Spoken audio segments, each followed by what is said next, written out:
حضرت امام حسین رضی اللہ تعالی عنہ کے امن کے 3 آپشن، یا تو مدینہ واپس جانے دو، یا سرحد پار کرنے دو، یا یزید سے ڈائریکٹ بات کرنے دو۔ کربلا کا اہم موڑ۔ حضرت حسین رضی اللہ تعالی عنہ نے 3 تجویز سجیشن پیش کی، مگر حر بن یزید نے یزیدیوں کو سمجھایا کہ امام حسین نبی کے نواسے ہیں، ان کی 3 میں سے کوئی ایک بات مان لی جائے اور جنگ کو روک دیا جائے۔ مگر جو دوسرے سپہ سالار کمانڈر تھے شمر اور عمر بن سعد، انہوں نے ان کی ایک نہ سنی اور کہا جنگ نہیں کرنا چاہتے، تم کون ہوتے ہو فیصلہ کرنے والے؟ حر بن یزید نے انہیں بہت سمجھایا کہ آل رسول کا خون نہ بہاؤ۔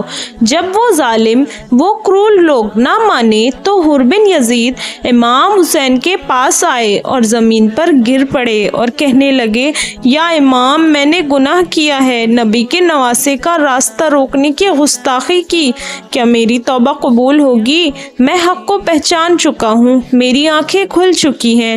امام حسین نے حر کو اٹھایا اور کہا، اے حر، انشاءاللہ اللہ تعالیٰ تیری توبہ قبول کرے گا۔ حر نے اپنے لشکر آرمی کی یونیفارم اتاری اور امام حسین سے کہا کہ یا امام، مجھے اجازت دیجیے، مجھے پرمیشن دیجیے کہ اس جنگ کا سب سے پہلا شہید بنوں۔ امام حسین نے اجازت دی۔ جب 10ویں محرم کو جنگ شروع ہوئی، عمر بن سعد نے تیر چلایا تو خیمہ حسین میں سے حر بن یزید ہی سب سے پہلے میدان میں اترے یزیدیوں سے لڑنے کے لیے، جن کے وہ سپہ سالار کمانڈر بن کر آئے تھے۔ یہ تھی میرے نبی کے نواسے کی شان۔ اچھے اخلاق، سچائی اور عقیدت کو دیکھ کر دشمن بھی ان پر اپنی جان نچھاور کرنے کو تیار ہو گیا۔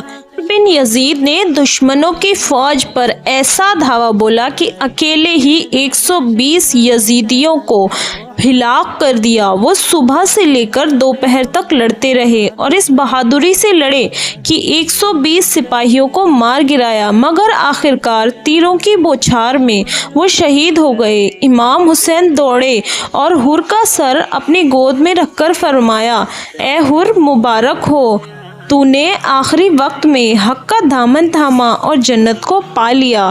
پیاس سے تڑپتے بچے، گھیرے ہوئے خیمے، اور حضرت امام حسین رضی اللہ تعالی عنہ اپنے کچھ وفادار ساتھیوں کے ساتھ میدان میں اترے۔ جنگ کربلا کا آغاز ہوا۔ 8 محرم کو یزیدی لشکر آرمی پوری طرح سے تیار تھی، مگر امام حسین اب بھی امن چاہتے تھے۔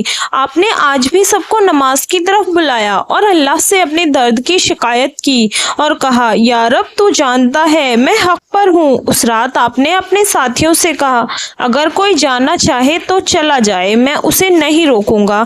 سب ایک ساتھ بولے، یا امام، ہم مر تو سکتے ہیں، اپنے سروں کو کٹا سکتے ہیں، مگر آپ کا ساتھ نہیں چھوڑ سکتے۔ یہ تھا جنگ کربلا کا منظر، جہاں بھوک تھی، پیاس تھی، مگر سب سے اوپر تھا ایمان۔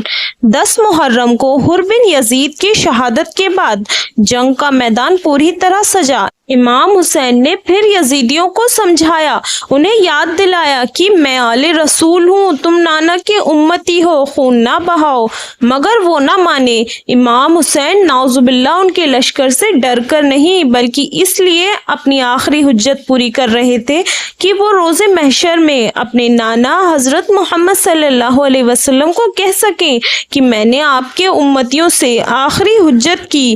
میدان جنگ میں ایک طرف 72 افراد تھے، بھوکے پیاسے، مگر دلوں میں ایمان۔ دوسری طرف ہزاروں کا لشکر تھا۔ حضرت جہیل بن القین البجلی آگے بڑھے، انہوں نے یزیدیوں کے کئی سپاہیوں کو مار گرایا، آخرکار شہید ہو گئے۔ اب امام حسین کے بچپن کے دوست حبیب نے تلوار اٹھائی، جو بہت بوڑھے تھے، انہوں نے درجنوں دشمن کو مار گرایا اور شہید ہو گئے۔ آپ نے ان کا سر گود میں رکھ کر کہا، اے حبیب، تو نے دوستی کا حق ادا کر دیا۔ امام حسین ہر شہید کی شہادت پر میدان میں جاتے، اس کا سر اپنی گود میں رکھ کر کہتے، یا رب، ان قربانیوں کو قبول فرما۔ مسلم بن اوسازہ بھی بڑی بہادری سے دشمنوں کا نہ کرتے ہوئے शहीद हो गए। एक एक करके सारे साथी शहीद हो गए। इमाम हुसैन के तमाम जानसार एक एक करके कुर्बान हो चुके थे। अब सिर्फ उनके घराने के लोग बचे थे। यजीदी फौज ने 7 मुहर्रम को पानी बंद कर दिया, दरिया फुरात पर कब्जा कर लिया। बच्चे प्यासे थे। नन्हे अली असगर प्यास से तड़प रहे थे। तब सकीना ने हजरत अब्बास से दरख्वास्त की, चाचा जान, मेरा भाई प्यासा है, वो बहुत छोटा है, उसके लिए पानी ला दें। जब अब्बास अलमदार ने बच्चों की ये हालत देखी तो तैश में आकर पानी लाने पहुंचे। गाजी अब्बास दरिया फुरात की तरफ बढ़े। जब उन्हें रोकने की कोशिश की तो वो यजीदियों के लश्कर को रौंदते चले गए। रिवायतों में आता है कि अब्बास अलमदार ने एक बार में 80 लोगों को जहन्नम रसीद कर दिया।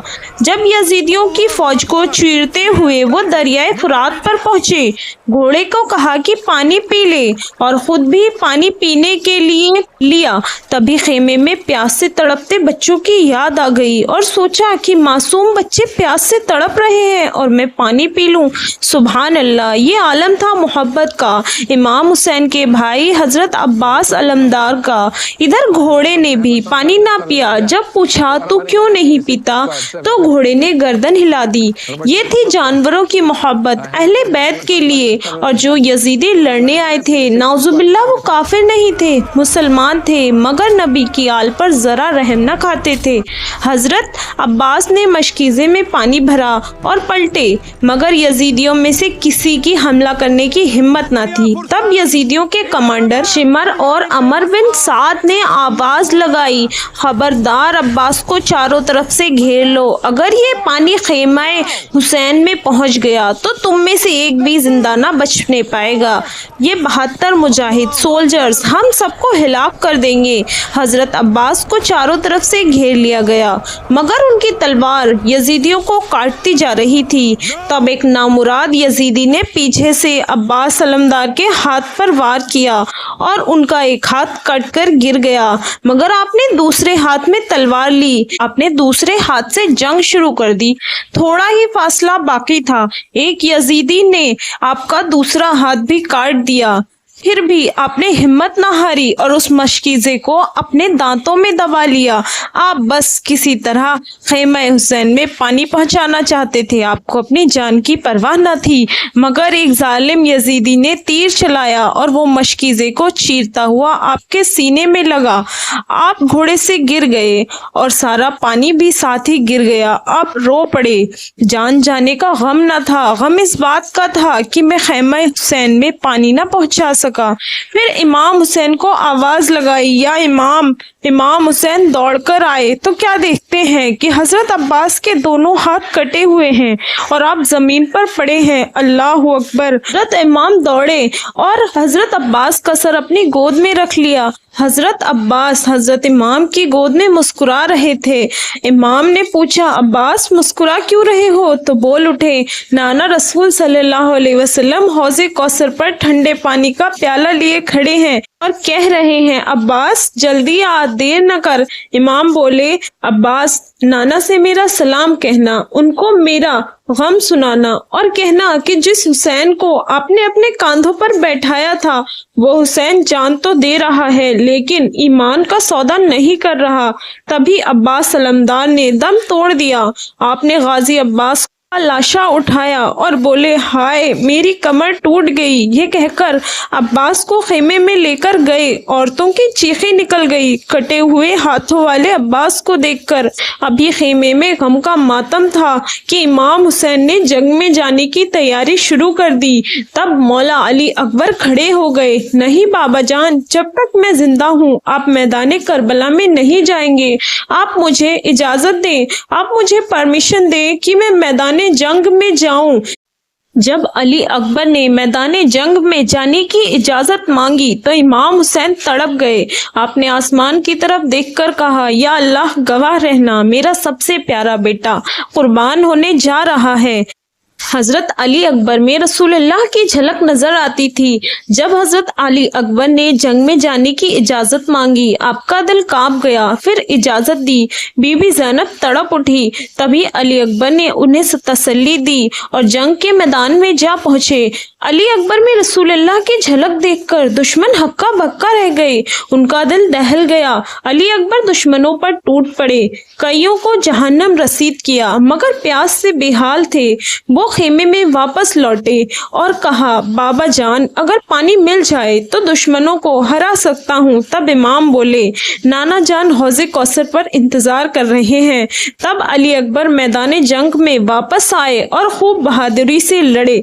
फिर एक तीर और एक भाला आकर लगा, जिससे जमीन पर गिर पड़े और पुकारा, अब्बा जान। इमाम हुसैन दौड़ते हुए आए, देखा अली अकबर भी शहीद हो गए हैं। इस पर फरिश्ते भी रो पड़े। जब वो उन्हें खेमे में लेकर आए तो बीबी ज़ैनब ने बस इतना कहा, या अल्लाह, ये कैसी कुर्बानी है, मगर ये तेरे लिए है तो हमें कबूल है। नेक्स्ट पार्ट देखने के लिए मेरे चैनल शाहीन शफीक को सब्सक्राइब करें ताकि आगे आने वाले पार्ट्स की नोटिफिकेशन आप तक पहुंचती रहे।